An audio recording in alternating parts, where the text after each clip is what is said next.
XGP guitar bodies, or Guitar Fetish's Expert Series bodies.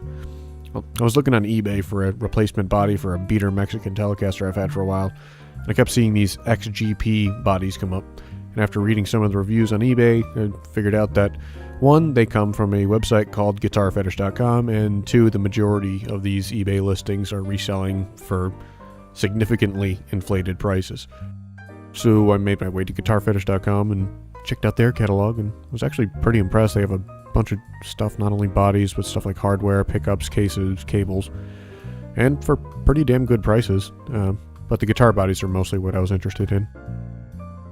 For Fender style bodies, they have budget bodies that look pretty good on the website, and they have the expert bodies that they put more effort into apparently. This off the website, quote, "We hand inspect the wood. Each piece is cut using stainless steel jigs made to the exact specs of vintage guitars. Each piece is routed and sanded by hand to recreate the real feel and look of the very best vintage guitars. We use only the highest quality ash, maple, mahogany, white poplar, and rosewood," unquote. And this is the one that I sort of zeroed in on off the bat. They have a bunch of different types, colors, routings, some with binding, others without, and all with pretty damn good prices. They were running a deal at the time, so I couldn't resist. I had to give it a shot. I did some research and noticed that there isn't really much on YouTube reviewing these bodies, so here we are. So, a week and a half after ordering, I got this, along with a few other things I got for the build off the website. All was packaged pretty well. This box was inside a bigger box with the proper bubble wrap. And this is the model number, XGP Telecaster Double Bound Daphne Blue. I think that's how it's pronounced. Made in China on the box. Wasn't necessarily expecting that, but no big deal. And here we are. I admit I did already open it up to take a quick look, so the protective wrap is a bit marred up. That's my fault. But looks pretty good at first glance. Clean, smooth paint job. Not any noticeable blemishes at all so far.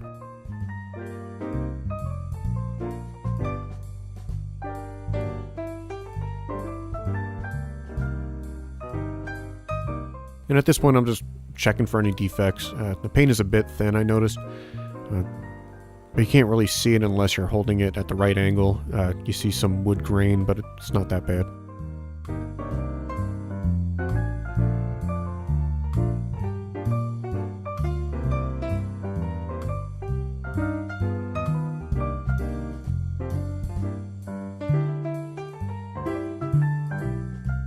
The website says that these bodies get a first routing, then a second after they do the paint job.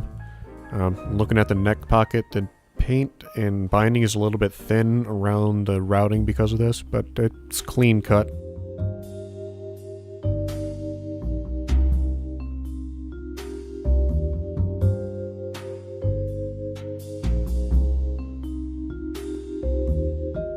Strap holes are a little off-center.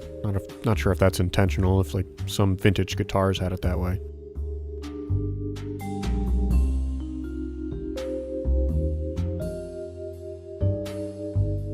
And feeling out the binding here, there isn't much of a noticeable difference between the body and binding through the lacquer. Just little maybe around the neck cut, but not much at all. Just really nitpicking at this point.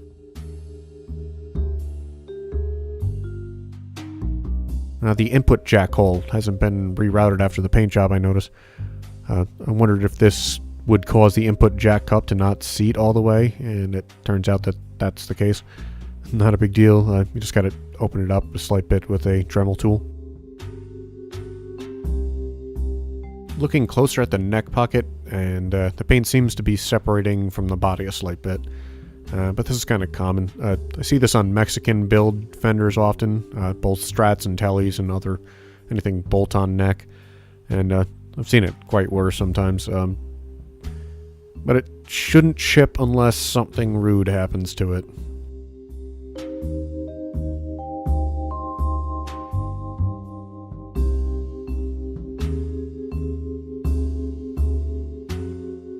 But overall, for the price, I got mine for under $100 with shipping, and I'm quite satisfied. A few other things that I've already picked up for the build at this point are shown here. Fender pots and orange capacitors, input jack and input jack cups, string ferrules, 6-saddle bridge with ashtray, and actual new Fender Texas Special pickups. Can't wait to play with those. And now here is my donor guitar. It's a heavily modified Mexican Telecaster beater. I'm mostly interested in the neck on this thing because it's in pretty good shape. Just needs some serious cleaning. But I'll also be taking the knobs, the control plate, the neck plate, and the strap lugs off of this. They're all in good shape, just need some cleaning.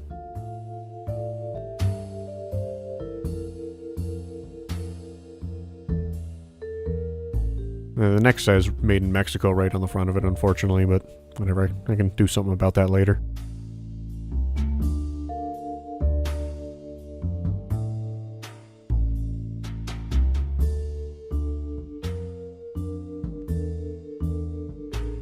Yeah, so I decided to record some of the prep work here. Mostly just cleaning the neck. It's still good and straight. Frets are level for the most part, just caked with grime.